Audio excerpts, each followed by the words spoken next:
a young millionaire noticed that a child was stealing products from his supermarket. When he followed her home, he was shocked to discover the reason.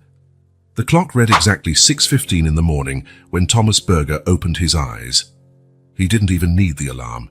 His body was already programmed with the precision of a Swiss timepiece.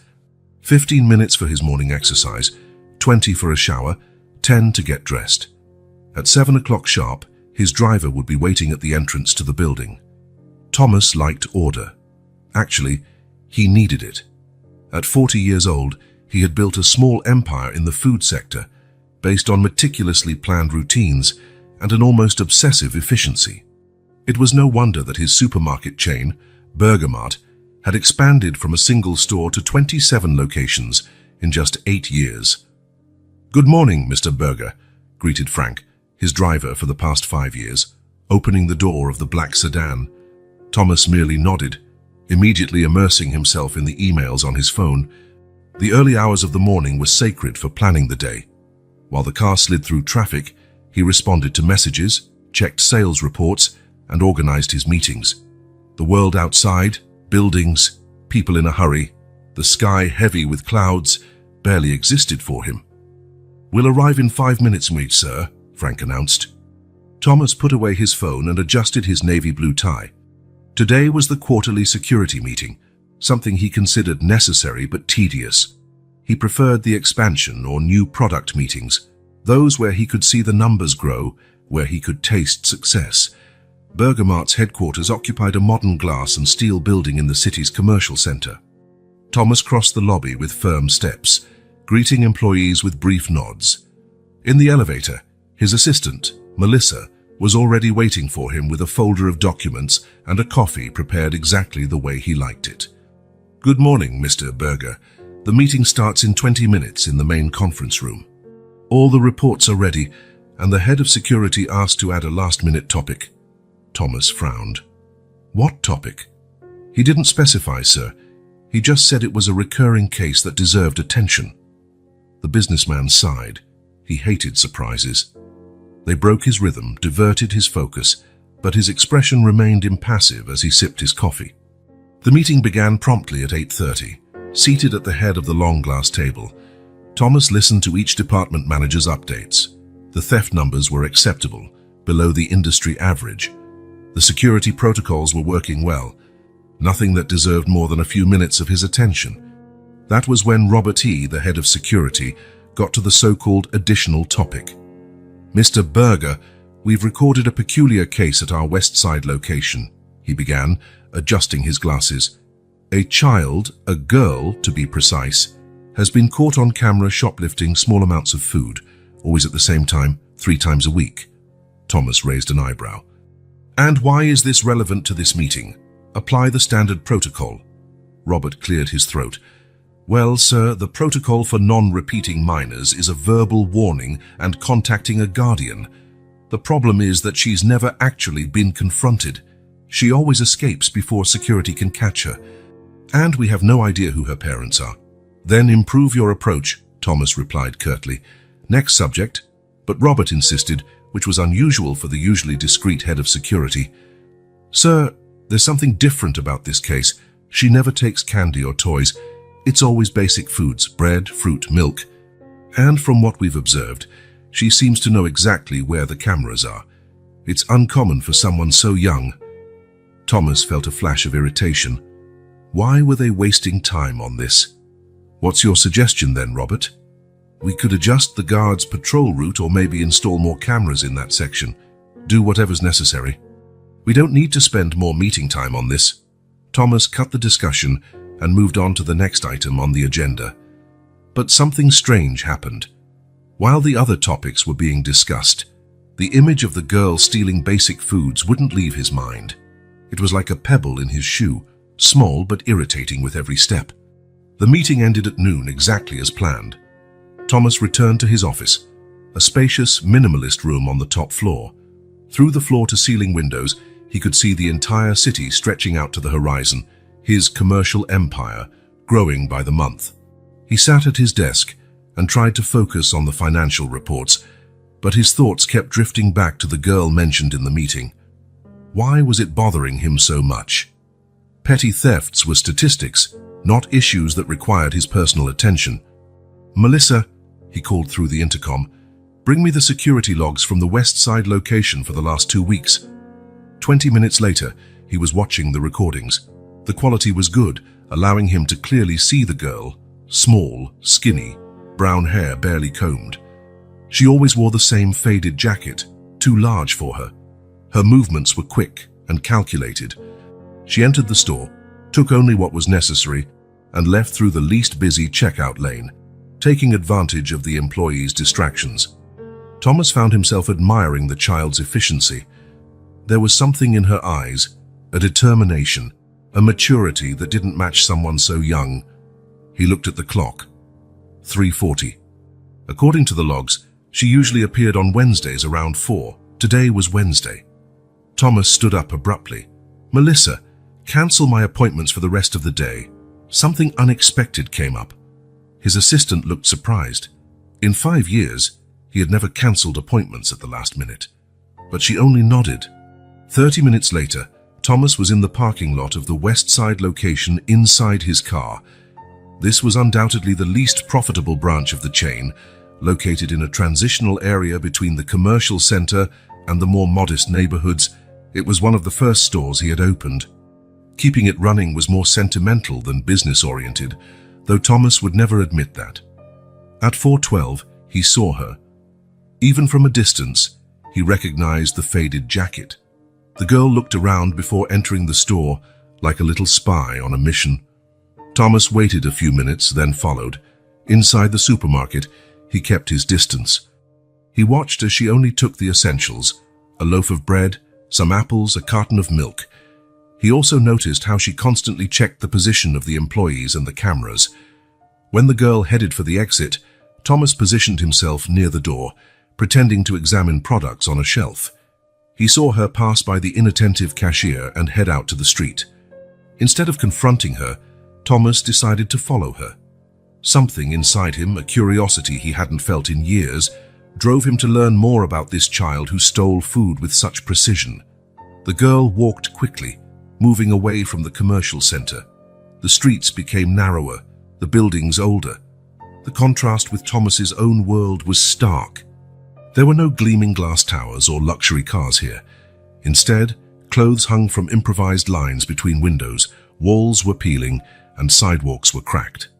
Thomas kept a safe distance, aware that his expensive suit and polished appearance made him stand out as a stranger in that environment. The girl turned down a side street and entered a 3-story apartment building, its facade worn down by time and neglect. He hesitated. How far should he go with this improvised investigation? What did he hope to find? He was about to give up when he saw movement in a second-floor window. The girl appeared briefly, placing something on the sill. It looked like clothing hung out to dry.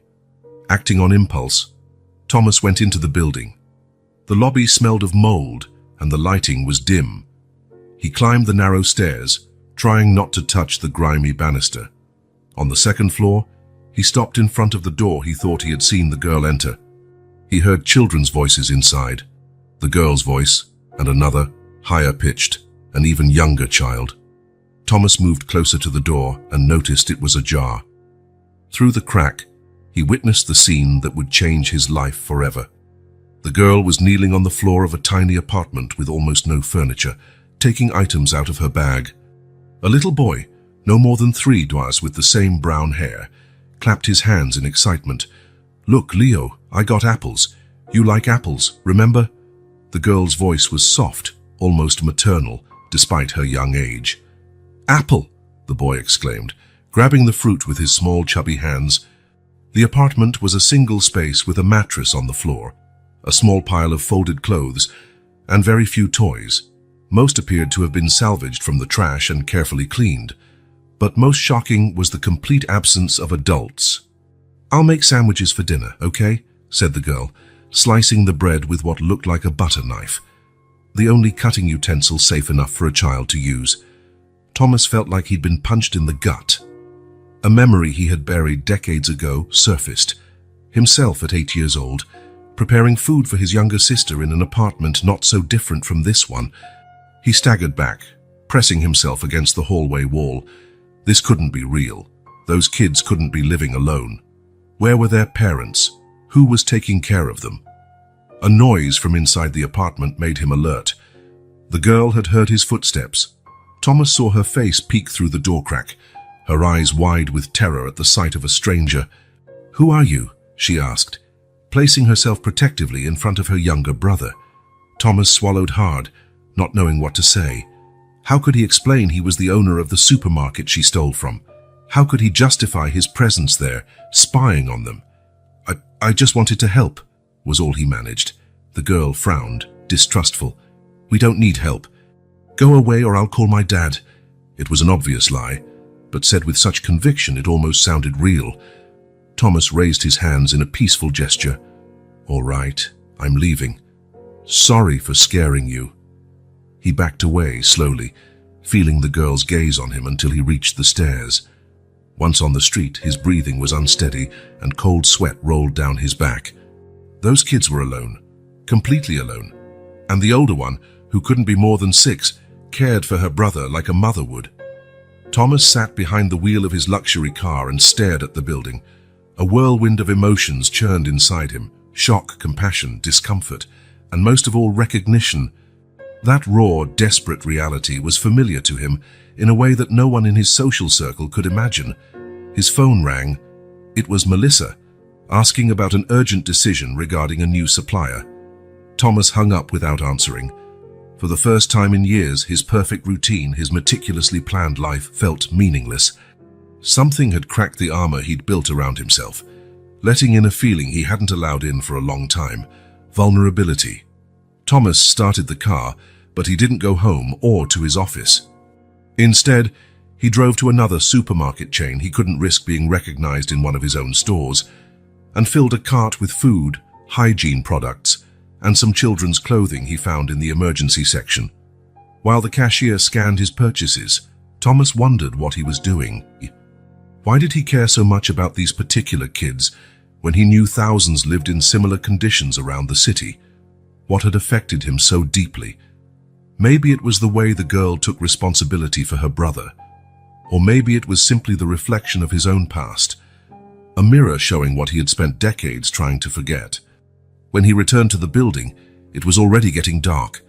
He left the bags by the apartment door and left quickly, without knocking or calling out. He didn't want to scare the children again. In the car, he took one last look at the second-floor window. The light was on now, a weak glow contrasting with the growing darkness. Thomas took a deep breath. His untouchable routine had just been completely shaken, and for the first time in a long while, he had no idea what to do next. Thomas swirled the whiskey glass between his fingers, watching the amber liquid reflect the dim lamplight. It was almost 1 in the morning, and he was still sitting in the leather armchair in his apartment on the 20th floor, unable to sleep. The panoramic view of the brightly lit city, which usually filled him with pride, now only highlighted the gulf between his world and those children's, Claire and Leo. He couldn't get their names out of his head. He had heard the girl call her younger brother that night in the dark, musty corridor. Leo, a little boy who could barely speak, entirely dependent on his 6-year-old sister, a sister who stole food to keep him fed. Thomas took a sip of the drink, feeling the alcohol burn his throat. How was it possible that in a city where he owned 27 supermarkets, children needed to steal to eat? His phone vibrated on the coffee table, another message from his lawyer about a new acquisition in the North District. Thomas ignored it. For the first time in years, business felt distant, almost irrelevant. He got up and walked to the window. Below, cars still moved despite the late hour, little points of light gliding along like ants. Somewhere in that vastness, 2 children slept alone on a mattress on the floor. "What am I doing?" he murmured to himself. The bags he'd left at the apartment door wouldn't solve anything.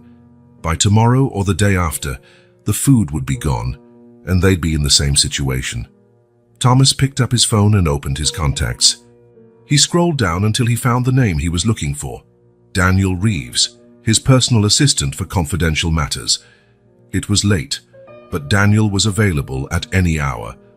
That's what he was paid an astronomical salary for. "Mr. Berger?"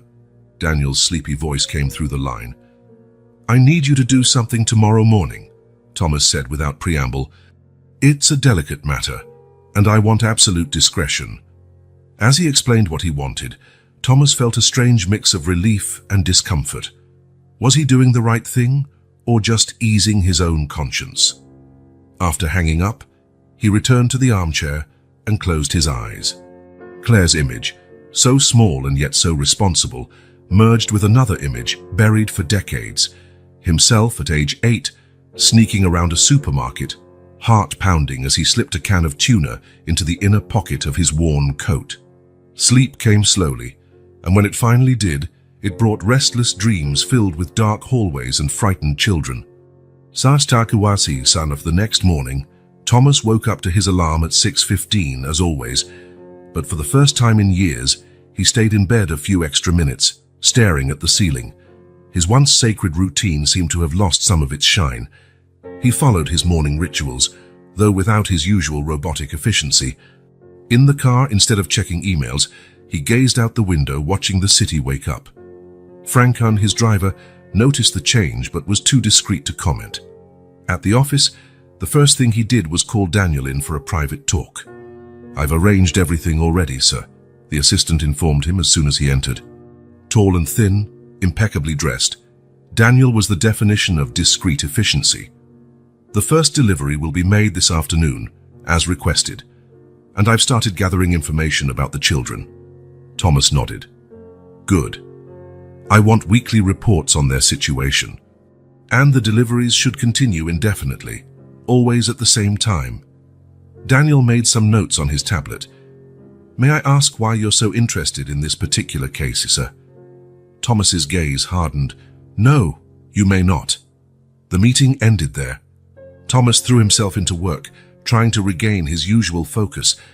But every hour, he found himself checking the clock, calculating how long until the planned delivery.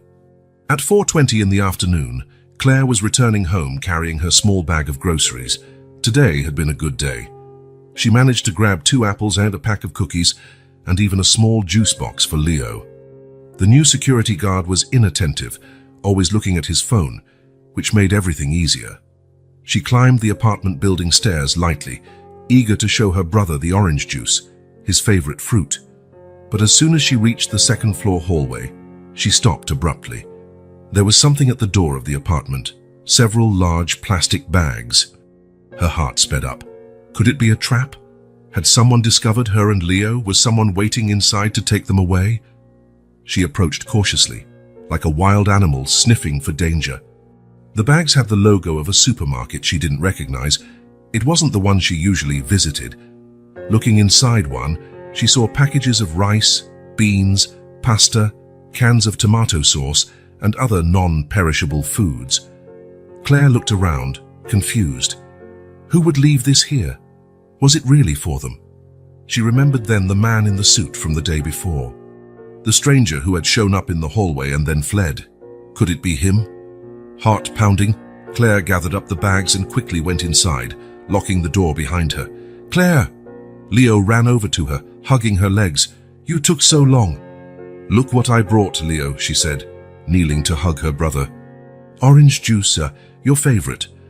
The boy's eyes lit up as she opened the box and slipped in the straw. "And there's more," she went on, pointing to the mysterious bags. "A lot more." While Leo drank his juice, Claire emptied the bags on the floor, sorting through the items. There was enough food for weeks. Not just basic items, but also dried fruit, cereal, and even some chocolate. One bag contained cleaning products, soap, shampoo, and toilet paper, items she usually couldn't grab at the supermarket because they were too big to hide. In the last bag, something made her freeze. Clothes, small t-shirts, pants, socks, and even a new coat in Leo's size. And there were clothes for her too. Claire sat on the floor, stunned. This made no sense. No one did something like this for free. Her mother always said that if something seemed too good to be true, it was probably a trap. But the things were there, real and tangible, and they needed them so badly. "What's that, Claire?" asked Leo, pointing to the new clothes. "They're presents," she replied hesitantly, "but I don't know who they're from." As she arranged the food in her improvised storage areas, Claire tried to process what was happening. Could it be some neighbor? But no one in the building had money for that. The landlord? Impossible, he never appeared, just sent someone to collect the rent, which their mother had paid 6 months in advance before she left. Suddenly, fear gripped her. What if it was a social worker? Someone gathering evidence to take them away? No, she couldn't allow that. They couldn't separate her and Leo. She had promised her mother she would take care of him until she came back. She looked at her little brother, who was now trying on one of the new t-shirts, laughing as he struggled to fit his head through the opening. The soft, colorful fabric was so different from the worn clothes they usually wore. Claire took a deep breath. She would accept the gifts for now, but she would stay on guard. If someone tried to take them, she would be ready to run away with Leo. She'd had a plan for that for weeks, ever since the food their mother had left began to run out, and she realized they were on their own. That night, for the first time in months, they ate until they were full. Claire made pasta with tomato sauce, a luxury they hadn't had in a long time. She even put aside the chocolates for another occasion. "We should save them," she told Leo, who only protested a little. Later, lying on the old mattress, Leo fell asleep quickly, his stomach full and his body warmed by the new pajamas. Claire, however, remained awake, staring at the stained ceiling, wondering about the identity of their mysterious benefactor and what he might want in return. At the next day, Daniel entered Thomas's office with a slim folder. "The deliveries were made as requested, sir," he reported. "And here is the preliminary information I got on the children." Thomas took the folder, trying to keep a neutral expression despite the anxiety he felt. "Claire and Leonardo Morgan," he read aloud. "Mother, Eliza Morgan, 26 years old, no known whereabouts for about 2 months. Father, unknown, not listed on either child's birth certificate." There were more details: address, the children's dates of birth. Claire had just turned 6, Leo was 3 years and 2 months old, the mother's last registered job, a waitress at a restaurant that closed 4 months ago. Claire's school history, enrolled in a local public school, but with frequent absences in the last month. "How did you get this information so quickly?" Thomas asked, impressed despite himself. Daniel gave a small smile. "I have my methods, sir, completely legal, of course." Thomas continued reading. "No record of other relatives, no grandfathers, no aunts, no one who might be taking care of those children." "Was the door locked when they made the delivery?" he asked, recalling how he'd found the apartment door the previous day. "Yes. The person I hired left the bags at the door and watched from a distance. A small girl arrived about 20 minutes later and took everything inside." Thomas nodded, feeling an irrational sense of relief. At least they had food now. At least they weren't starving. "Keep the deliveries going," he ordered, closing the folder. "Once a week, always the same basic items, but mix in a few different things. Fresh fruit and," he hesitated for a moment, "books, children's books." Daniel looked surprised at that last request, but merely nodded. "Yes, sir." When his assistant left, Thomas turned his attention to the documents on his desk. Contracts, reports, proposals. But the words blurred before his eyes, unable to hold his attention as before. One question echoed in his mind. Was sending anonymous deliveries of food enough? Those kids were alone, completely alone. Food and clothes wouldn't change that. He closed his eyes and massaged his temples. A headache was starting to form, persistent and irritating. Suddenly, a vivid memory resurfaced. Himself at 7, sitting on the emergency stairwell of the building where they lived, waiting for his mother to come home from her second shift. It was late, almost midnight, and he was afraid to sleep alone in the apartment.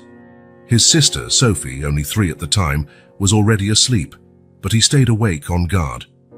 Helen Berger was a strong woman, raising 2 kids alone after her husband abandoned them. She worked 2 jobs, cleaning during the day and pumping gas at night. She came home exhausted, fingers red from cleaning products and feet swollen, but she always had a smile for her children. "Tommy," she would say, using the nickname he now despised. "We'll get through this, one day at a time, but we'll make it." And in a way, they did. They never had to go to a shelter, never got separated. But it was years of constant struggle, late bills, second-hand clothes, and carefully rationed food to last until the next paycheck. And there were those moments Thomas had buried so deeply that he sometimes pretended they'd never happened. Moments when need outweighed the principles his mother tried to instill in him. Like that particularly harsh winter when Sophie got sick and the medicine cost more than they could afford. Helen worked extra hours, but it still wasn't enough. That was when Thomas, at 10, decided to help. The small corner market was owned by an elderly man who often dozed behind the counter. Thomas figured out exactly what he could take without being noticed: cough syrup, throat lozenges, children's pain relievers. Items small enough to fit in the pockets of his oversized coat. It worked several times. Until one day, the owner's son was in the store. Thomas was caught with a bottle of cough syrup in his pocket. He still felt shame when he remembered what happened next. The man grabbed his arm tightly, threatening to call the police.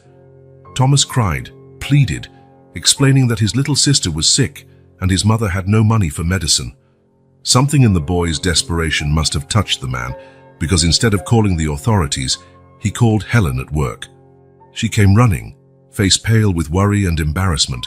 She apologized repeatedly, promising to pay for what her son had tried to steal. Thomas would never forget the look on his mother's face that night.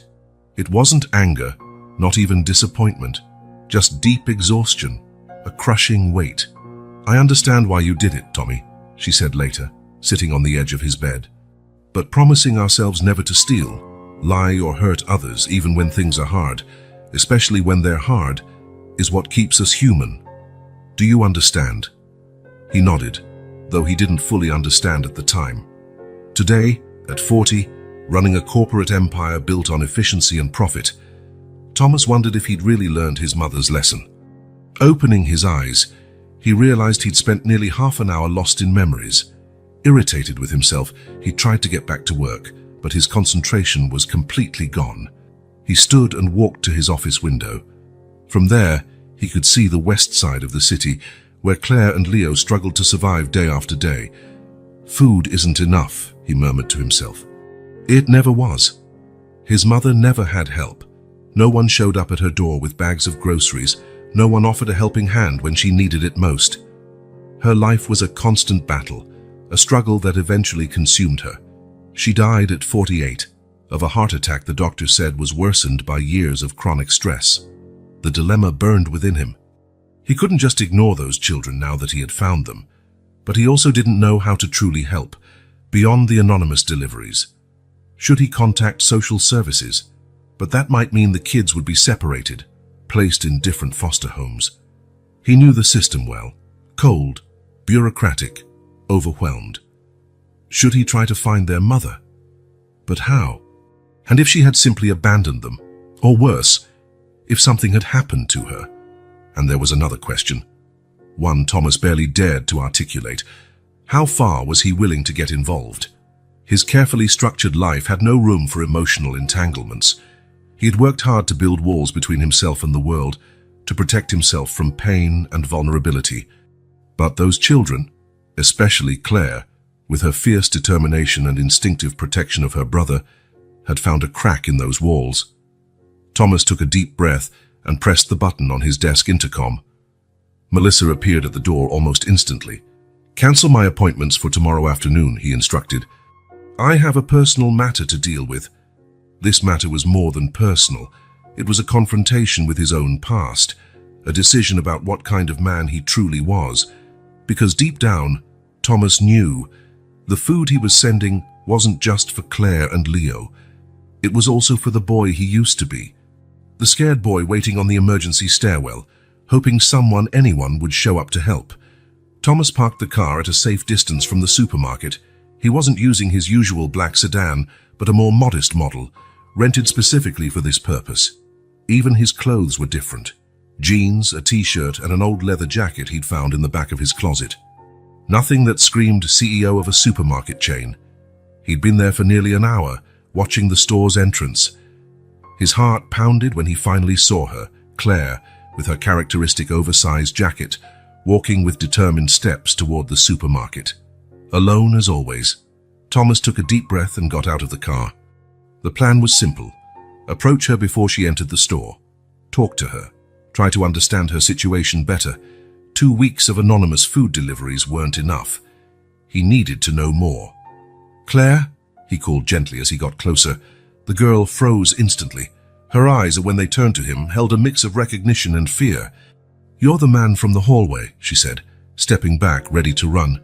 Thomas held up his hands in a calming gesture. "You don't need to be afraid. I just want to talk." Claire looked around, as if looking for an escape route. "How do you know my name?" That was a tough question. Thomas hesitated. Lying now would set a foundation of mistrust, but telling the whole truth might be frightening. "I asked around," he finally answered, opting for a half-truth. "Listen, I know you don't know me, but I have a proposal. How about we get a hot chocolate over there?" He pointed to a small cafe across the street. "It's a public place, lots of people around." "You'll be safe." Claire narrowed her eyes, suspicious. "Why?" "Because it's cold and hot chocolate is good," Thomas said, attempting a smile. Seeing that she remained unconvinced, he added, "Look, I know you take things from this supermarket. I'm not here to turn you in. Actually, I'm the owner." Claire's eyes widened. "The owner? Of the whole supermarket?" Thomas nodded. "Of the entire Burger Mart chain, actually. My name is Thomas Burger." That changed something in Claire's expression. The fear gave way to cautious curiosity. She still kept her distance, but she no longer seemed about to flee. "So you're going to turn me over to the police," she said, not as a question but as a statement. "No," Thomas replied, keeping his voice calm. "If I wanted to do that, I would have done it weeks ago. Like I said, I just want to talk." Claire bit her lip, thinking, "And if I don't want to? Then you walk away and so do I. No police, no trouble. But," Thomas hesitated, "if you come with me, I promise it'll be worth it. You can order whatever you want at the cafe." That last part seemed to do the trick. Claire still hesitated for a few seconds, but finally nodded in agreement. The cafe was small and cozy, with tall stools along the counter and a few tables scattered about. There weren't many customers at that hour, just an older gentleman reading a newspaper in one corner and a teenage couple sharing a milkshake. Thomas led Claire to a table near the window where they could see the street. He noticed that the girl chose a seat that allowed her to keep an eye on the door, an instinct for survival he knew well. A waitress approached with a friendly smile. "What can I get for you?" "A hot chocolate for me," Thomas ordered. "And for you, Claire." Claire glanced warily at the laminated menu on the table. "I'll have a hot chocolate too. And can I have a slice of that pie?" She pointed to the display of desserts behind the counter. "Of course." "One slice of apple pie as well," Thomas confirmed to the waitress. When they were alone, an uncomfortable silence followed. Claire stared at the table, her small fingers nervously playing with the paper napkin. "So," Thomas began, trying to sound casual, "you like apple pie?" Claire shrugged. "Never tried it. It looks good in pictures in books." Something about that simple answer made Thomas's heart ache. A 6-year-old who had never tasted apple pie. What other simple childhood experiences had she missed? "I'm sure you'll like it," he said, keeping his voice steady. "It's my favorite too." Another silence. Thomas realized small talk wouldn't get them anywhere. He needed to be direct but gentle. "Claire, I know you take food from my supermarket," he finally said. "I'm not mad. I just want to understand why." The girl folded her arms and looked out the window. Her entire posture screamed defensiveness. "To eat," she replied bluntly. "I see," Thomas nodded. "And why do you have to take it, instead of buying it? Where are your parents?" Claire's expression grew even more closed off. Her eyes, large and dark for someone so small, seemed filled with a wisdom and pain beyond her years. The waitress returned with 2 hot chocolates and the pie. Claire immediately wrapped her small hands around the mug, as if soaking up its warmth. Thomas sighed, realizing he was moving too fast. "Look, I'm not trying to pressure you. I just want to help." Something about that statement, spoken sincerely, seemed to reach her. She took a small sip of the hot chocolate and then, still not looking directly at Thomas, began to speak. "My mom left us," she said softly. She just walked out one day and never came back. Thomas felt a knot in his throat. When did that happen, Claire? 2 years ago. I was only 4 and Leo was still a baby. 2 years, an eternity for such a young child, forced to grow up and care for a younger sibling. And there's no other adult, grandparents, uncles. Claire shook her head.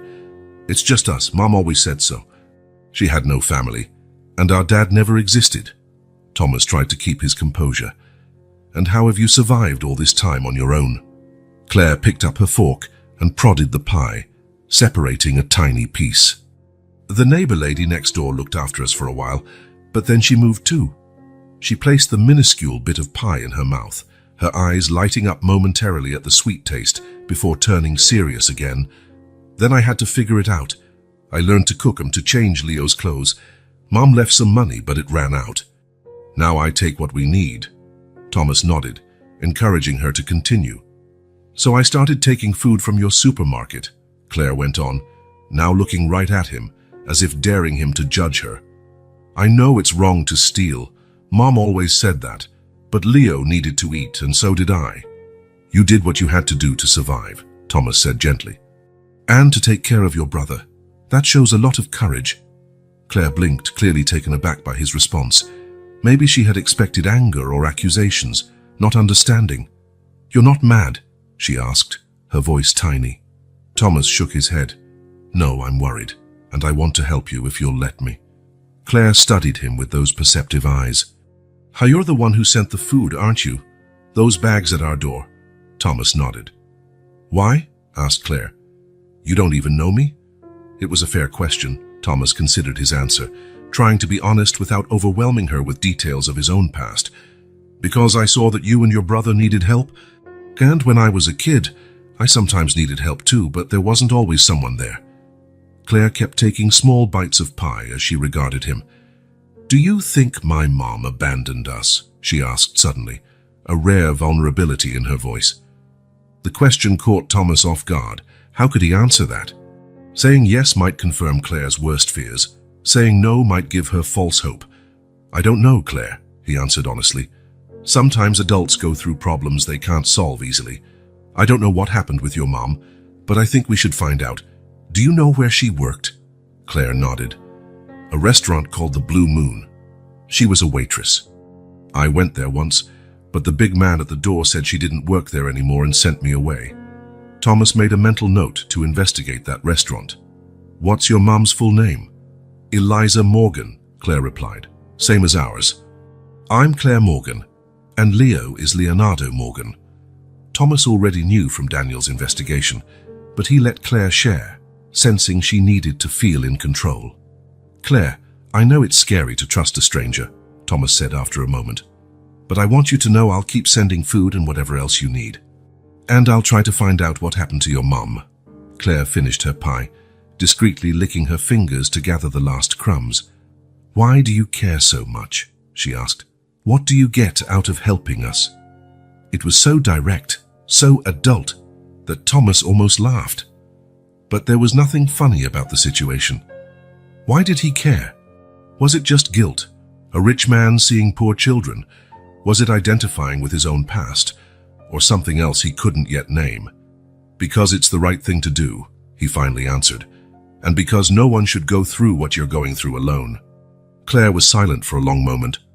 Then she said, in a voice so low Thomas almost didn't hear, Leo's scared of sleeping when it rains a lot. Sometimes I am too.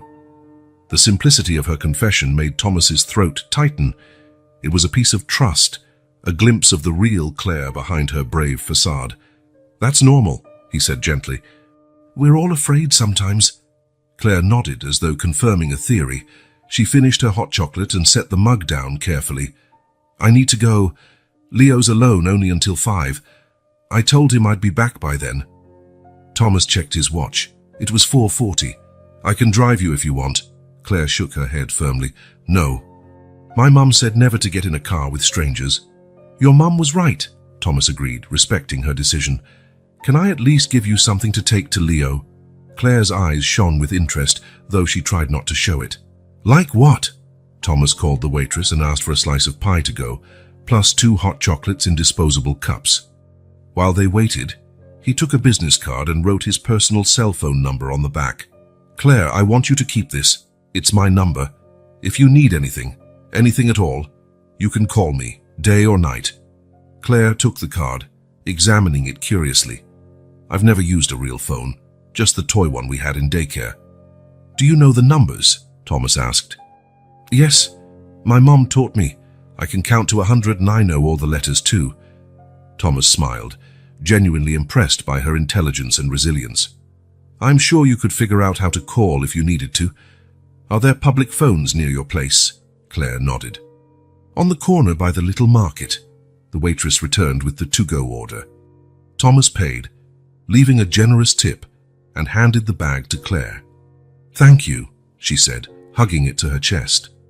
She hesitated for a moment, then added, "Leo's going to like the pie. He's never had it either." They walked out of the cafe together. Thomas wanted to follow her home, make sure she got there safely, but he knew that would be crossing a line. Claire needed to trust him willingly, not feel watched or controlled. "Can I see you again?" he asked as they reached the corner. "Maybe next week, same time." Claire seemed to consider it. "Maybe," she finally said, "but I don't know if I'll come back to the supermarket. It doesn't have to be there. We can meet at the cafe. I'll bring more pie." That elicited a small smile from Claire, the first one Thomas had seen. It was timid, reserved, but it still brightened her childish face in a way that made his heart clench. "Okay," she agreed, "but if you don't show up, I won't wait around." "Fair enough," Thomas said. "Monday, 4 o'clock. Claire nodded and then, without another word, turned and walked quickly in the direction of home. Thomas watched until she turned the corner and disappeared.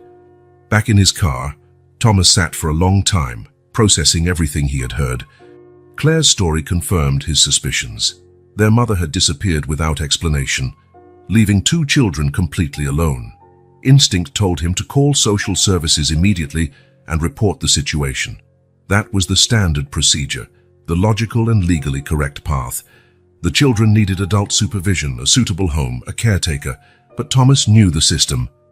At best, Claire and Leo would be placed in temporary foster care, possibly ending up in separate homes. At worst, they might be split up right away, losing the only stable bond they had, each other.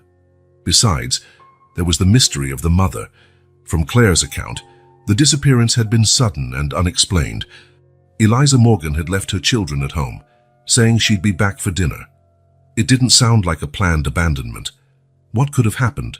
An accident? A sudden illness? Or something worse? Thomas started the car but didn't drive home or to the office.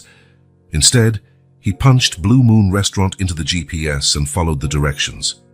He knew he was getting more involved than he should. His organized, predictable life was being disrupted by this mystery, by these children. But now that he had looked into Claire's eyes, heard her story, he couldn't just go back to his routine and pretend none of it existed. The Blue Moon was 20 minutes away, in an area of the city Thomas rarely visited. It wasn't fancy, but it didn't look suspicious or dangerous either. Just a middle-class establishment, with a blue and white facade and a small crescent moon on the sign. Parking across the street, Thomas gazed at the restaurant, feeling oddly nervous. What was he doing here? What did he expect to find? And more importantly, how far was he willing to go to help 2 children he barely knew? He had no answers to those questions. He only knew he couldn't ignore the plea for help in Claire's eyes, even if she was too proud to voice it. The restaurant was one of the most upscale in town, with soft lighting and a minimalist decor. Thomas spun the glass of red wine in his fingers, distracted. On the other side of the table, Sophie watched her brother intently. "You still haven't told me why you wanted to have dinner in the middle of the week," she commented. "Usually, you're too busy with your supermarkets for spontaneous dinners." Thomas raised his eyes. His younger sister, now 37, was the only person in the world who truly knew him. While he had chosen the business world, Sophie had become a social worker, dealing directly with at-risk children. "I need your professional opinion on something," he finally said. Sophie raised an eyebrow. "My professional opinion? That's new." Thomas hesitated, organizing his thoughts. "I met 2 kids, A 6-year-old girl and a 3-year-old boy. They were living alone. The girl said their mother abandoned them 2 years ago. Sophie set down her fork, suddenly on high alert. 2 years, and you're sure they're really alone? From what I've seen, yes, the girl is taking care of her brother. She's been stealing food from my supermarket to keep them going. Why haven't you called social services? Sophie asked, sounding professional, almost accusatory. Thomas shifted uncomfortably. I've been sending them food. And I'm trying to build trust with the girl to better understand what's going on. Thomas, no matter how much food you send, kids can't live on their own. It's dangerous and illegal. I know, but the system doesn't always work, Sophie. You, of all people, know that. Sophie studied him for a long moment. This isn't about those kids, is it? It's about us? About what happened after Mum died? Thomas looked away. You see yourself in that girl, Sophie continued softly. That boy of 12, taking care of his little sister, afraid the system would separate us. It's not that simple, Thomas muttered. Then explain it, Tommy. Why these particular kids? Why not every child in need who steals from your supermarkets? Thomas had no answer. Or maybe he did, but wasn't ready to admit it. Look, Sophie reached across the table and touched his hand. I understand what you're feeling, but if you're really worried about their well-being, you need to do the right thing. You can't keep 2 kids living on their own just because you have a savior complex. It's not a complex, Thomas protested, lacking conviction. Then what is it? Do you really want to help these kids?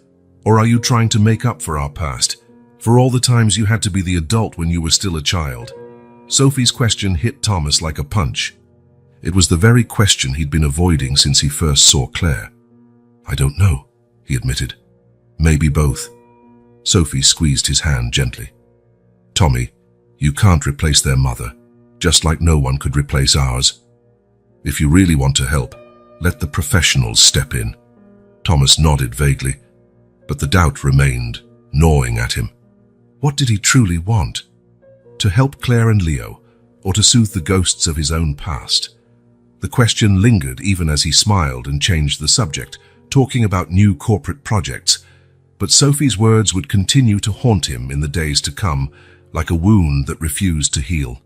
Claire was making a sandwich for Leo when she heard knocking at the door, not the familiar tapping of Mrs.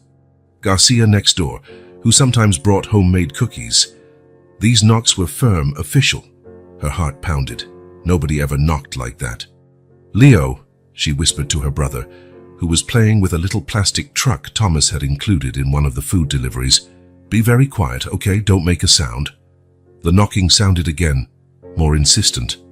Claire Morgan, Leo Morgan.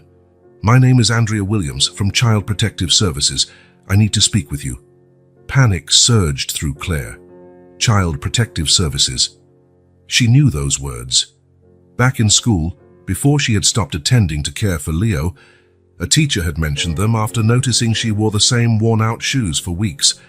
Claire understood what it meant. People who took children away from their homes. I know you're in there, Andrea continued. Please open the door. I just want to talk. Claire looked around frantically. There was no way to run. The only exit was the front door, and they were on the 2nd floor. The windows were too high. Leo, she said softly, trying to keep her voice calm despite her fear. We're going to play hide and seek. You hide in the closet and don't come out until I call you, okay? The boy nodded, his big eyes accepting the game without question.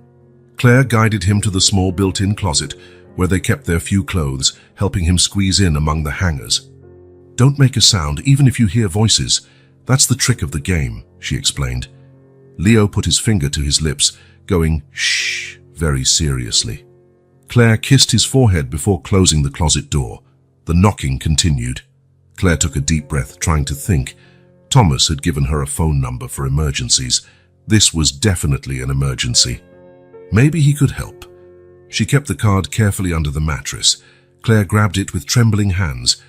Along with it were some coins she'd saved, enough for a call from the public phone on the corner. She had to leave without being seen. She tiptoed to the door and peeked through the peephole. A middle-aged woman with brown hair in a neat bun, wearing a navy blazer, was waiting patiently. A tall man in a dark suit stood next to her. Claire, please, the woman called, as if sensing she was being watched. "We got an anonymous tip that there might be children living here alone. We need to check if you're okay." Claire backed away. She couldn't open the door. If she did, they'd take Leo away. There was a window in the bathroom that led to the fire escape. It was small, but so was Claire. With a determined move, she went to the bathroom, climbed onto the toilet, and managed to open the window and squeeze through. The metal of the fire escape was cold under her feet, since she hadn't had time to put on shoes. Carefully, she climbed down the rusty steps, praying they wouldn't creak.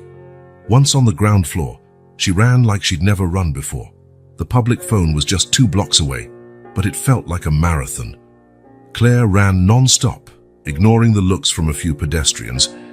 When she finally arrived, her hands were shaking so badly she could barely fit the coins into the slot. Luckily, she knew the number by heart. She had repeated Thomas's number in her mind countless times, like a lucky charm. After 3 rings, a male voice answered, "Thomas Berger speaking." "It's Claire," she said, out of breath. "They came to take us." "Claire," Thomas's voice immediately shifted in tone. "Who came for you? Where are you?" "People from the government. Child Protective Services. They're knocking on the apartment door. Leo is hiding in the closet. I climbed out the bathroom window." Her words tumbled out in a panicked stream. "Where are you now?" Thomas asked, his tone controlled but urgent. "At the phone booth on the corner, near home. Stay there. I'm on my way. I'll be there in 15 minutes, tops. But what about Leo? What if they find him?" A brief pause. "Claire, listen carefully. I'm going to help you, but I need you to trust me. Go back to the apartment and open the door for the social worker." "No," Claire exclaimed. "They'll take us." "Claire," Thomas's voice was firm but kind. "If you don't show up, they'll break down the door and take Leo anyway. And if you're not there, it'll be a lot worse. If you're there, at least you'll stay with your brother." Tears ran down Claire's cheeks. He was right. She couldn't abandon Leo. "I'll get there as fast as I can," Thomas continued. "I promise. But for now, be brave. Open the door and politely answer their questions. Tell them your mom went out to buy milk and will be back soon. Buy me some time." Claire swallowed her sobs. "Okay. I'm hanging up now so I can drive. Be strong, Claire." The line went silent. Claire replaced the receiver and wiped her tears with her sleeve. Thomas was coming. He'd promised to help. The way back felt even longer. When she reached the building, she climbed the fire escape again carefully. Once she got to the bathroom window, she saw it was still open. She slipped inside silently.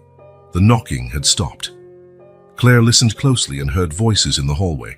They were talking about breaking down the door. Her stomach lurched. Making a quick decision, she went to the closet and opened the door. Leo was still there, curled up as she'd left him, his big eyes scared in the dim light. "Come on, Leo," she whispered, taking his hand. "We have to answer some people. Don't be scared, okay? Thomas is coming to help." "The food man?" Leo asked. Claire nodded. "Yes. He said he'll help us." Still holding her brother's hand, Claire approached the front door. She could hear the woman outside talking to someone about calling the landlord to open it. With her heart racing, Claire turned the key in the lock and opened the door.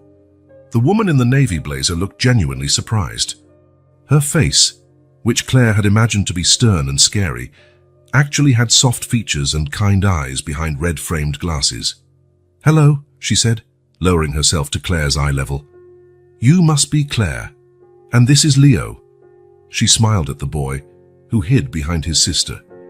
"Yes," Claire answered, trying to sound casual. "Sorry it took a while." "I was in the bathroom."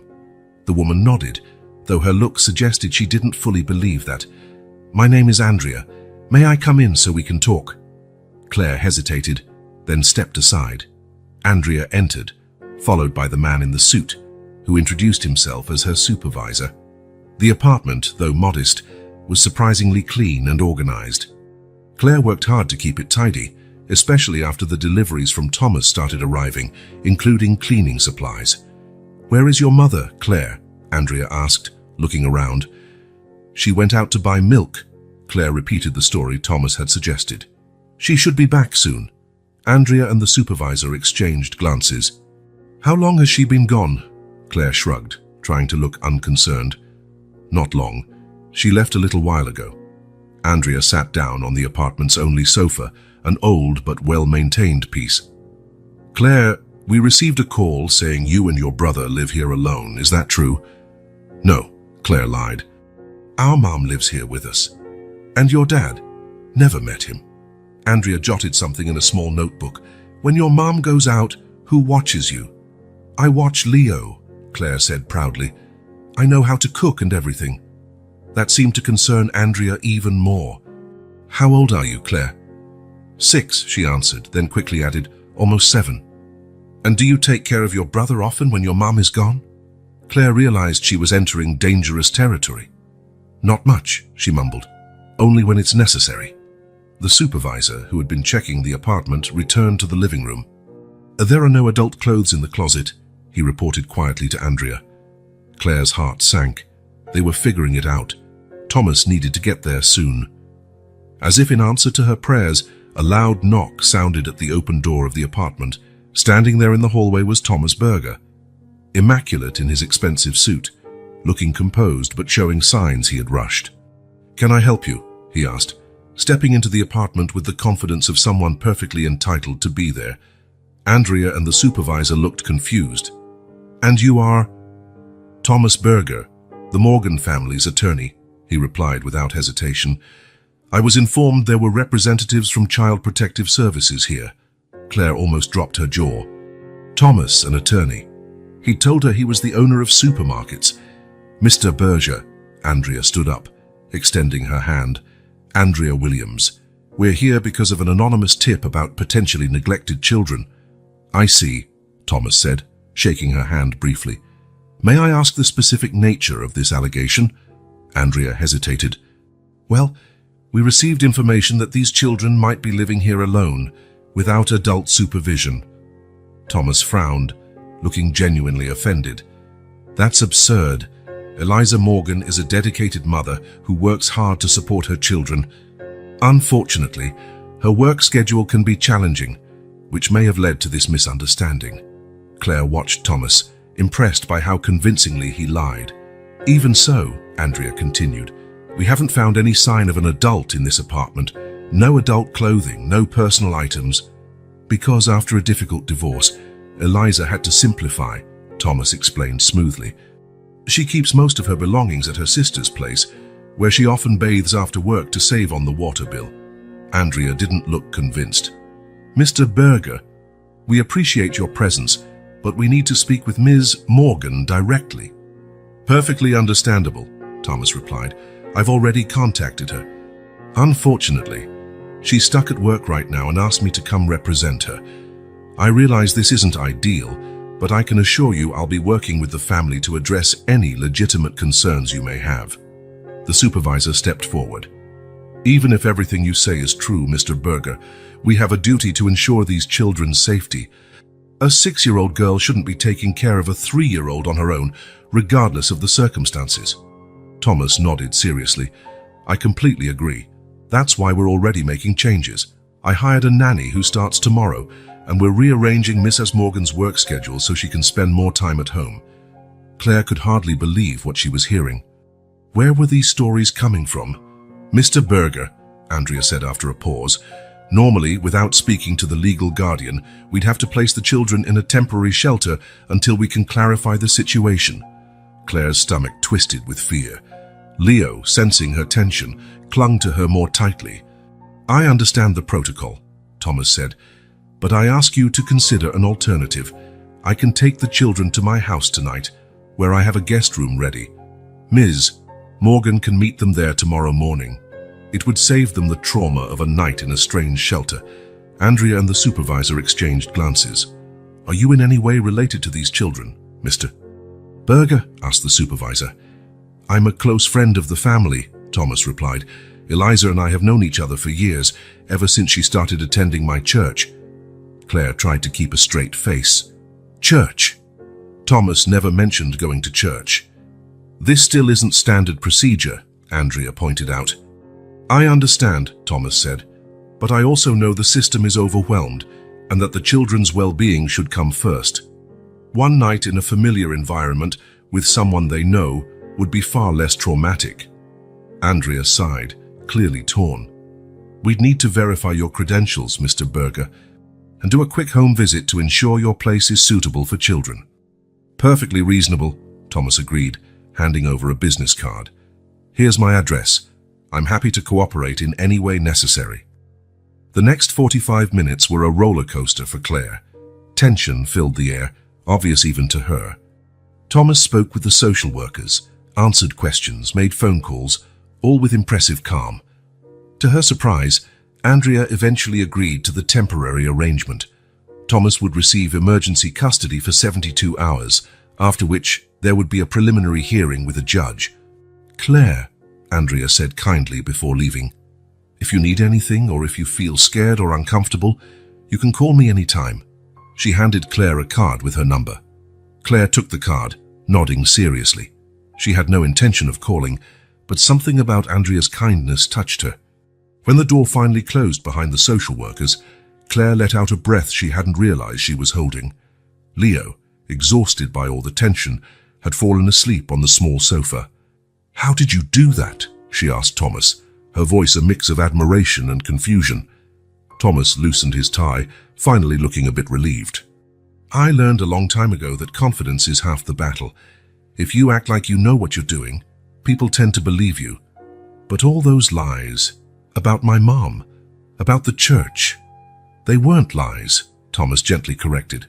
"They were temporary solutions to a pressing problem. Now we have some time to think about a permanent solution." Claire frowned. "They said we have to go to your house." "Yes," Thomas confirmed. "It's safer for now. If you stay here alone, they can come back any time, and next time, they might not be so lenient."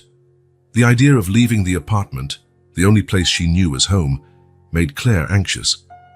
"But what about our things? And what if my mom comes back and can't find us?" Thomas knelt down to look her in the eye. "Claire, we have to be honest with each other now. You told me your mom left 2 years ago. Is that really true?" Claire looked away. "Not exactly. How long has it really been?" 3 months, she admitted in a low voice. "But it feels like a lot longer." Thomas nodded, sympathetic. "I can imagine. And do you have any idea where she might be?" Claire shook her head. "She said she was going to work and never came back. Her cell phone just goes to voicemail." Thomas took a deep breath. "Let's do this. You come to my house tonight, as agreed with the social worker. Tomorrow, we start looking for your mom in earnest, and in the meantime, I'll talk to my lawyer, a real one, to figure out our options." "You're not a lawyer." Thomas gave a faint smile. "No, I own supermarkets, remember, but I know good lawyers." Claire watched Thomas with new eyes. He had lied to the social workers, risking his reputation, maybe even breaking the law, all to help her. "Why? Why are you doing all this?" she asked. "What do you get out of helping us?" The question seemed to catch Thomas by surprise. He stayed silent for a moment before answering. "Not everything we do in life is for personal gain, Claire. Sometimes we help because we can, because it's the right thing to do." Claire didn't look convinced. In her short life experience, people always wanted something in return. "Let's make a deal," Thomas proposed. "You'll stay at my house for now, with no strings attached.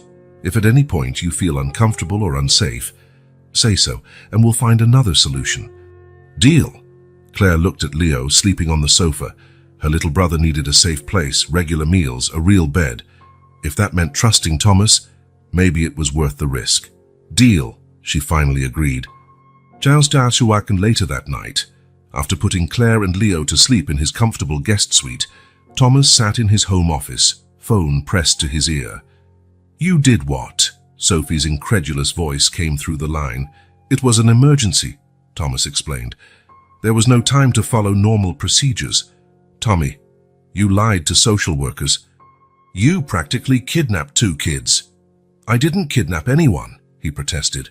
"I got legal emergency custody. They agreed to it.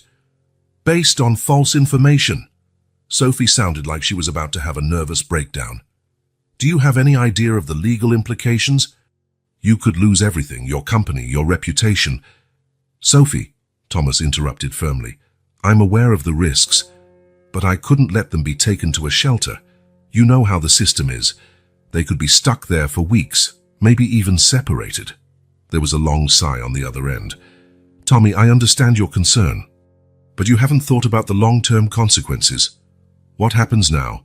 Are you going to raise these kids? Are you ready for that responsibility? The question hung in the air, heavy and challenging. Thomas glanced at the half-open office door toward the hallway leading to the room where Claire and Leo slept. Children who, until a few hours ago, were practically strangers. I don't know, he finally admitted, but I know I can't just abandon them. There are other ways to help without turning your life upside down, Sophie argued. You could fund a good foster family, ensure they stay together, supervise their progress. It was a sensible, practical suggestion, the kind of solution Thomas normally would appreciate, but for some reason, simply handing over his responsibility to someone else didn't feel right. I'll think about it, he promised. For now, I'm focusing on finding their mother. Claire says she disappeared 3 months ago. No explanation, no warning. That's concerning, Sophie agreed. Have you contacted the police? I'll do it tomorrow, and I'll also speak with a family law attorney. After hanging up, Thomas sat in silence for a long time. Sophie was right. Was he really prepared for this? It wasn't just about providing a roof, food, or clothes. Children needed emotional stability, guidance, love. Thomas quietly walked to the guest room door and peeked inside. Claire and Leo were fast asleep. The little boy snuggled against his sister, as if seeking protection even in his dreams. Something inside Thomas twisted at the sight. They were so small, so vulnerable. Claire, only 6, carrying a burden even many adults would find too heavy. He realized then that financial security alone wasn't enough. These children needed more than that.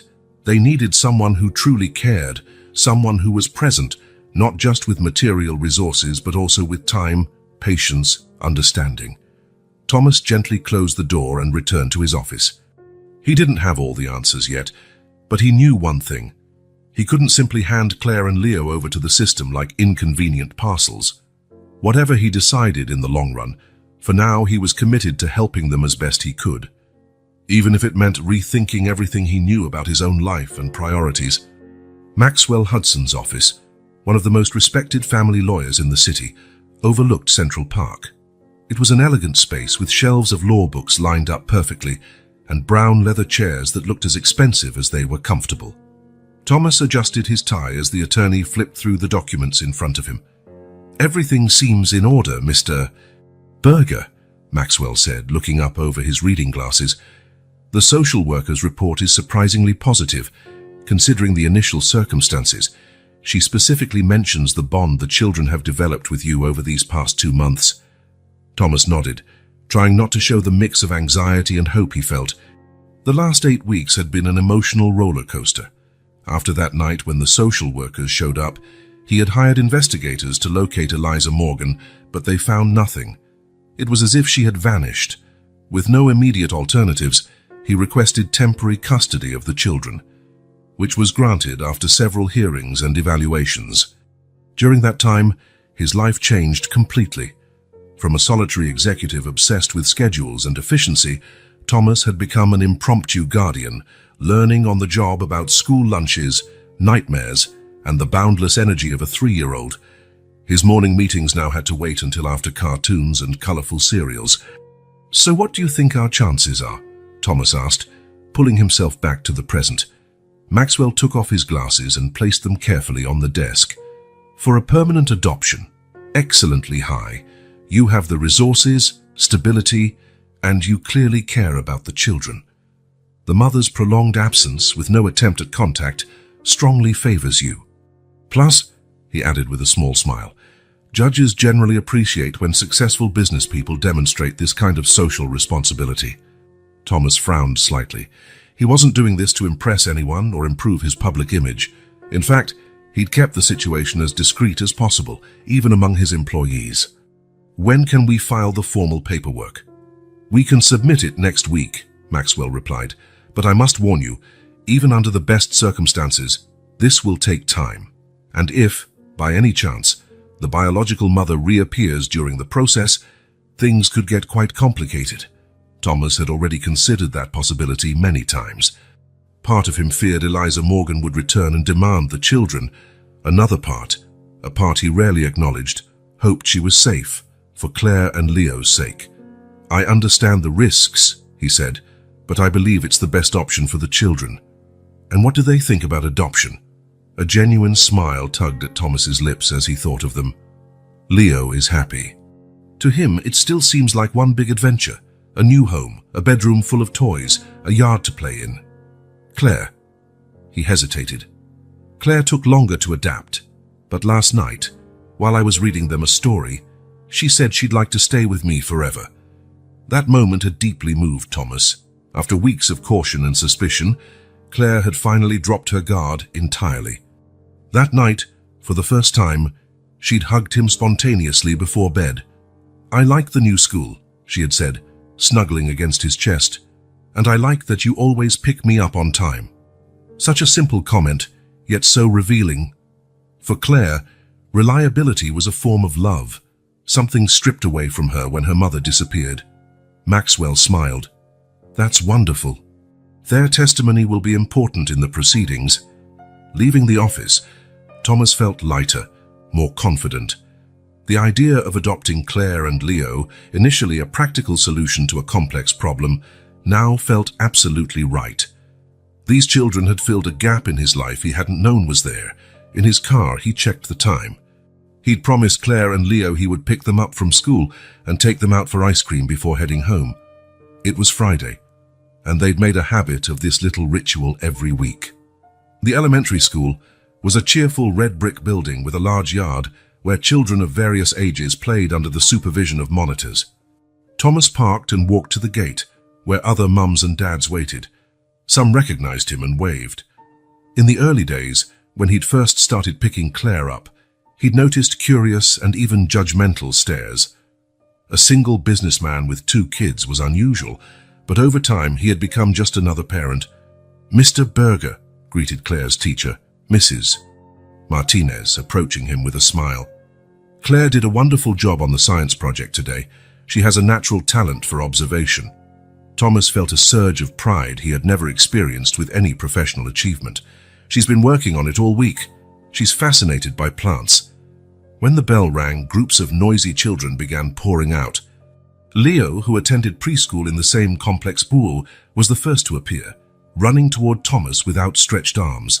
"Thomas, Thomas, look what I made!" he shouted, waving a colorful drawing. Thomas crouched to scoop him up, examining the picture with exaggerated enthusiasm. "Wow, that's amazing, Leo. That's the best dragon I've ever seen." "It's not a dragon, it's a dinosaur," Leo corrected, laughing. "Ah, right. Now I see the difference." Thomas smiled, gently tapping the boy's nose. Soon Claire emerged, walking calmly and carrying her purple backpack. Unlike her brother, she was more reserved in public, but her eyes lit up when she saw Thomas. "How was class today?" he asked as they headed to the car. "Good. We did an experiment with plants. The teacher said mine grew the fastest." "That's great, Claire. You might have a special talent for plants." She shrugged, but a small, proud smile crossed her face. On the way to the ice cream shop, Leo chattered non-stop about his day, new friends, how he was the first to finish his snack. Claire chimed in with the occasional thoughtful comment. Thomas watched them in the rearview mirror, feeling a warmth in his chest that still surprised him. In just 2 months, these kids had become the center of his world. His life before them, strict routines, endless meetings, lonely nights in a luxurious apartment, now seemed strangely empty. "Thomas," Claire's voice interrupted his thoughts. "Yes, Claire. We're going to stay with you forever, right?" The question, asked so earnestly, took Thomas by surprise. He caught her eyes in the mirror. "If you both want that, and if the judge agrees, yes."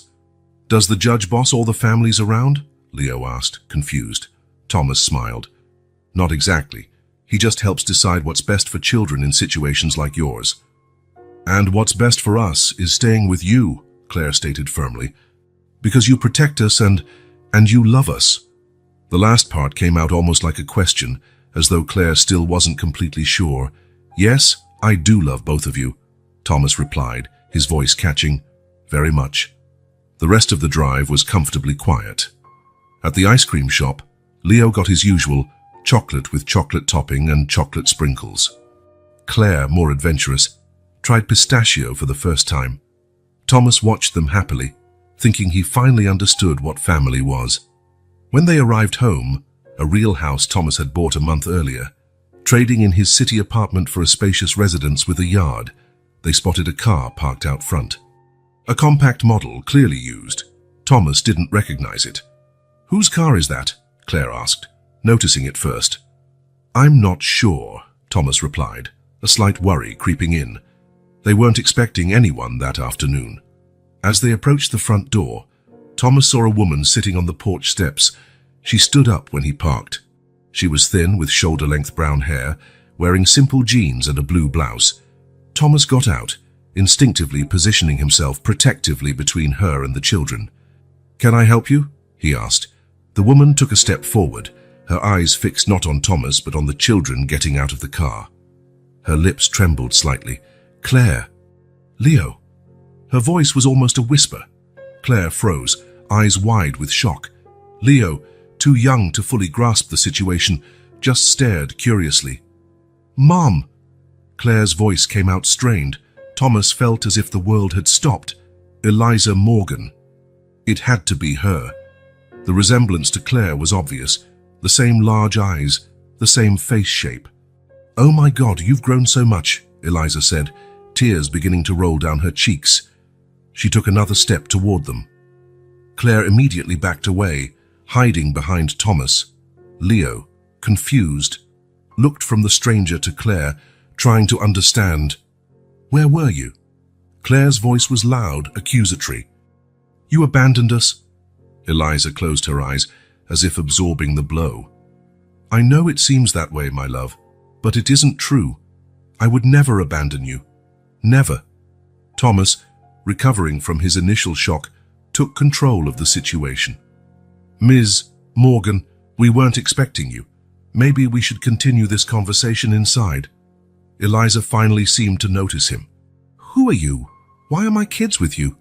"Thomas Berger, Miss Morgan. I found Claire and Leo living alone 2 months ago. I've had temporary custody since then." Eliza's eyes widened. 2 months? They were alone for 2 months?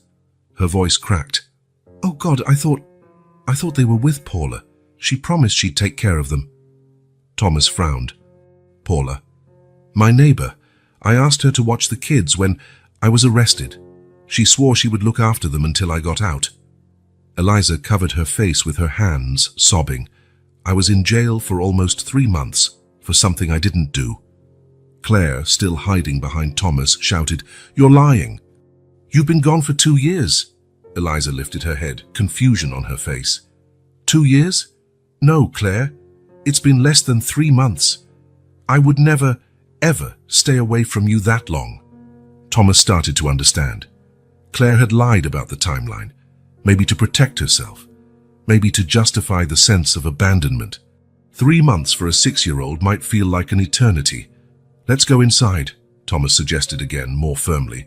"The children need a moment to process this, and I think we all have a lot to talk about." Inside the house, Thomas led the children to the living room while Eliza waited in the kitchen. Leo, still confused, clung to Claire, who wore a guarded expression with crossed arms. "Claire, Leo," Thomas began, kneeling in front of them, "I know this is a huge surprise. I understand you're confused and maybe scared, but we need to hear what your mother has to say." "She's not our mom anymore," Claire declared firmly. "She left us." Thomas took a deep breath. "Claire, sometimes things aren't exactly what they seem. Your mom said she was in jail. That means she couldn't be with you, even if she wanted to." "Then why didn't she send someone to get us? Why didn't anyone come?" Claire insisted, tears starting to form in her eyes. "That's what we need to find out. But we can't do it if we don't talk to her." Leo, who had been silent, tugged on Thomas's sleeve. "I want to see Mommy," he said quietly. "I miss her." Claire looked at her brother with a mix of protectiveness and betrayal. "Leo, you barely remember her. You were too little." "I do remember," Leo insisted. "She used to sing that bear song to me at bedtime." Thomas saw Claire waver. a crack in her emotional armor. "How about we all talk together? I'll be right there with you. If you feel uncomfortable, we can stop. I promise." After a tense moment, Claire reluctantly agreed. Thomas led the children to the kitchen, where Eliza was sitting rigidly at the table, her eyes red from crying. "Mommy!" Leo ran to her as soon as he saw her, ignoring Claire's stifled protest. Eliza hugged him tightly, sobbing into his hair. "My baby, you've grown so much." Claire stayed next to Thomas, refusing to get closer. Thomas suggested they all sit, then asked Eliza to explain her story. "I was working as a waitress at the Blue Moon," she began, holding Leo on her lap. "It didn't pay much, but it was steady. One day, the manager accused me of stealing from the cash register. I hadn't done anything, but he called the police. They found drugs in my locker. Someone planted them there. I've never used drugs in my life, but no one believed me." Eliza wiped her eyes. "I was arrested that night. They allowed me one phone call, and I called Paula, our neighbor. I begged her to take care of you, to explain what was happening. She promised she would do that, and that she would visit me in jail to update me on how you were." Thomas watched her closely, looking for signs of deceit, but Eliza seemed genuinely devastated. "But Paula never came. Not once. I begged for more phone calls, but couldn't get them for weeks. When I finally called home, nobody answered. I panicked, but I couldn't do anything from jail." Claire, listening with a closed expression, finally spoke. "Paula moved away 2 weeks after you disappeared. She said she got a new job in another city." Eliza covered her mouth with her hand. "Oh God, you two were alone that whole time. How did you survive?" "I took care of Leo," Claire said proudly, defiant. "I cooked, kept the place clean, took what we needed to survive." Tears streamed down Eliza's face again. "Claire, my love, you should never have had to do that. I'm so sorry, so sorry." "You said you were released recently," Thomas interjected, sensing the need for more facts. Eliza nodded. 3 days ago, they finally proved the drugs weren't mine. A new employee admitted he saw the manager planting them in my locker. He was skimming money and needed a scapegoat." Claire, still resistant, asked, "How did you find us here?" "I went back to our apartment, but it was empty. The landlord said kids had lived there alone for a while. Then a man in a suit came and took them. I searched everywhere until a parent at your old school mentioned you were now attending a new one with a Mr. Berger." Silence fell over the kitchen. Leo, oblivious to the tension, played contentedly with the buttons on his mother's blouse. Claire kept her gaze down, though Thomas could see tears rolling silently down her cheeks. "Claire," Eliza called softly, "I know you must be so angry at me. You have every right, but please know I never, ever abandoned you or Leo on purpose. You two are my whole life." Claire didn't respond or look up. Thomas realized he was at a crossroads. Everything he'd planned, the adoption, a new life with the children, was suddenly in jeopardy. But looking at Eliza, seeing her raw pain and obvious love for her kids, he knew what he had to do. "Ms. Morgan, where are you staying?" he asked. Eliza looked embarrassed. "At a shelter on the east side. It's all I can afford right now." Thomas nodded thoughtfully. "I have a proposal. Why don't you stay here for a few days? There's a guest room available. It'll give you time to reconnect with the kids, and we can discuss next steps calmly." Surprise was clear on Eliza's face.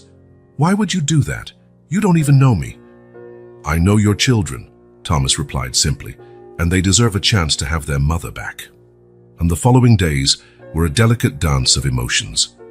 Eliza settled into the guest room, and Thomas reshuffled his schedule to be around as much as possible.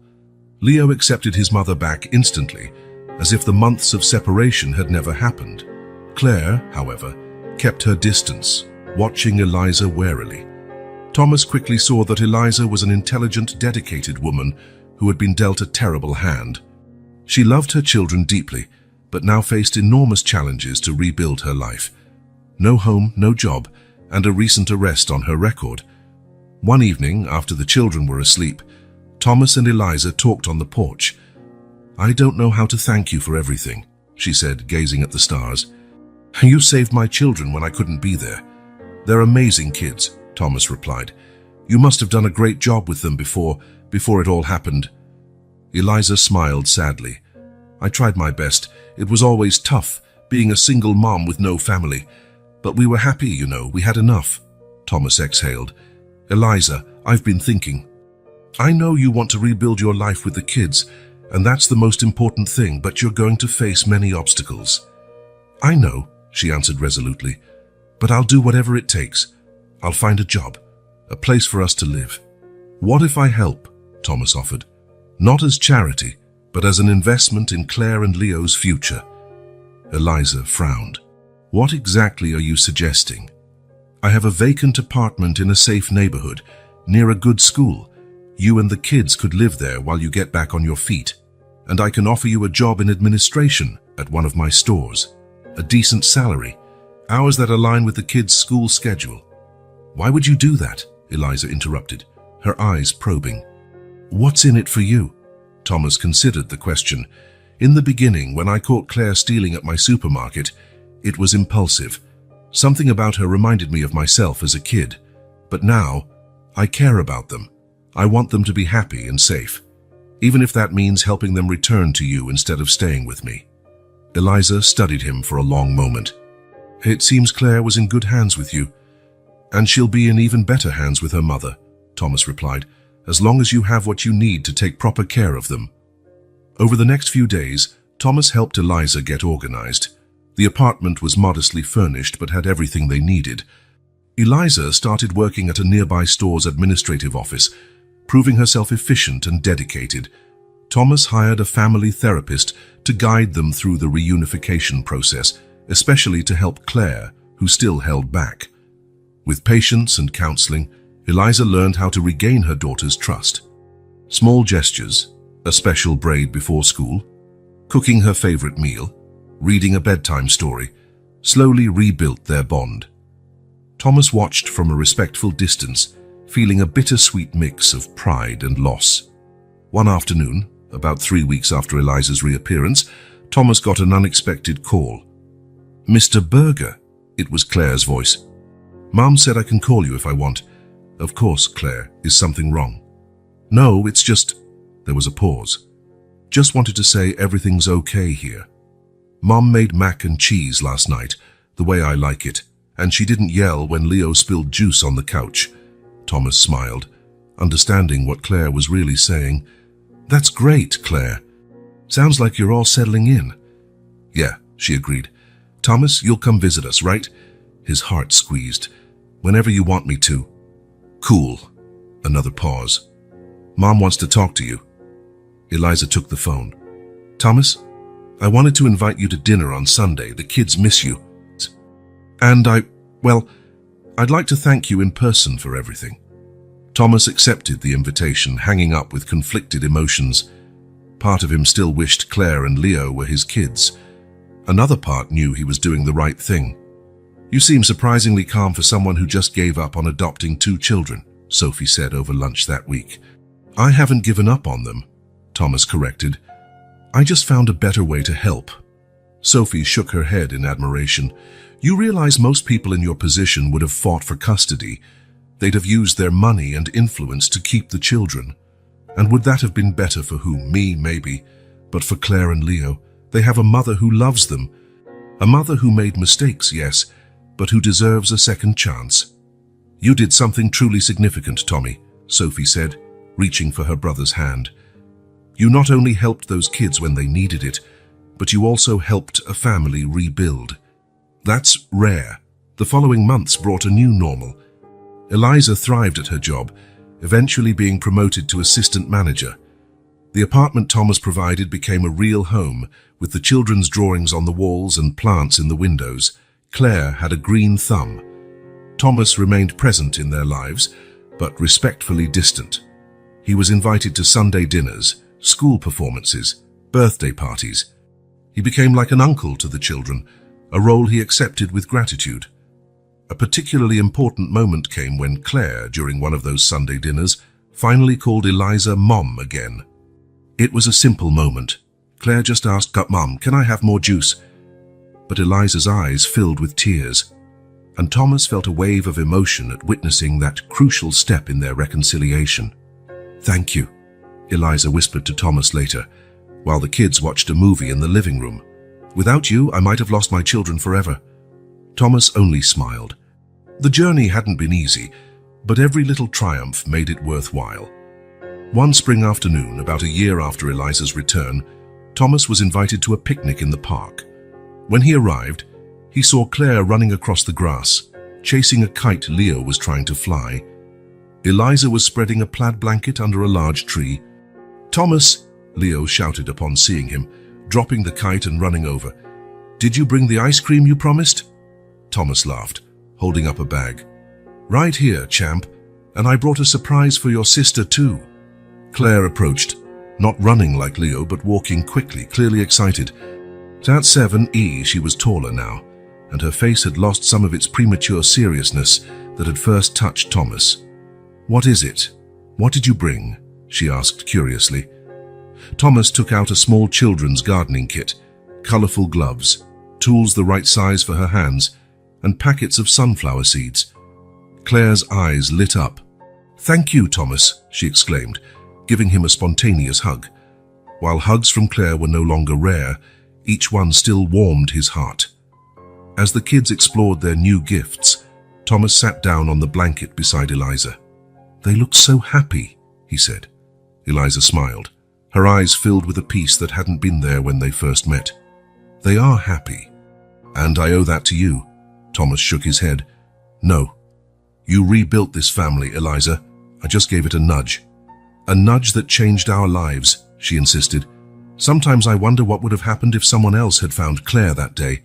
Someone who'd just called security or worse. But it was me," Thomas said simply. Maybe it was meant to be.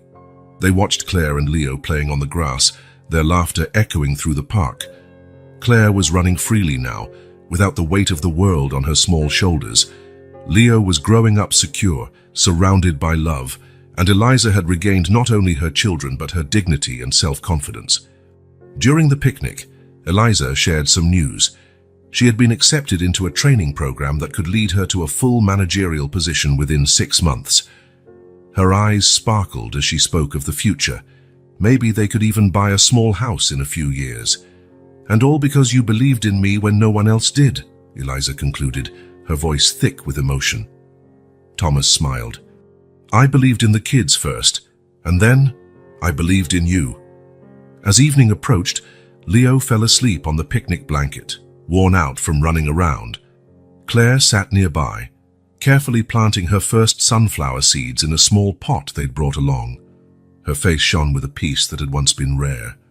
"Thomas, you," she called, not taking her eyes off her task. "Thank you for going to the supermarket that day." The simplicity of that statement moved him deeply. "I'm the one who should thank you, Claire. You taught me a lot." A few minutes later, Claire ran to her mother to show off her finished work. Eliza hugged her proudly, kissing the top of her head. It was a scene that, a year ago, would have seemed impossible. Claire running freely into her mother's arms, full of trust and security. Thomas watched from a distance, feeling a satisfaction no business success had ever given him. His life had changed forever since that security meeting, which now felt like it happened in another lifetime. He still ran his company efficiently, still had his organized routine, but now there was room for more. Room for connections, emotions, and the unexpected. In the distance, the sun began to set, casting a golden glow over the park. Claire waved at him from across the grass, carefully holding her pot of sunflower seeds. Eliza gently roused Leo, who rubbed his sleepy eyes. They were a family, a true family, rebuilt brick by brick after nearly being destroyed. Thomas waved back, knowing he'd made the right choice. He didn't need to be the father of those children to be part of their lives. He didn't need to own that family to feel its warmth. Sometimes, Thomas realized that the true meaning of helping isn't about taking control, but giving people the tools to take care of themselves. And in that, he had succeeded beyond his wildest expectations.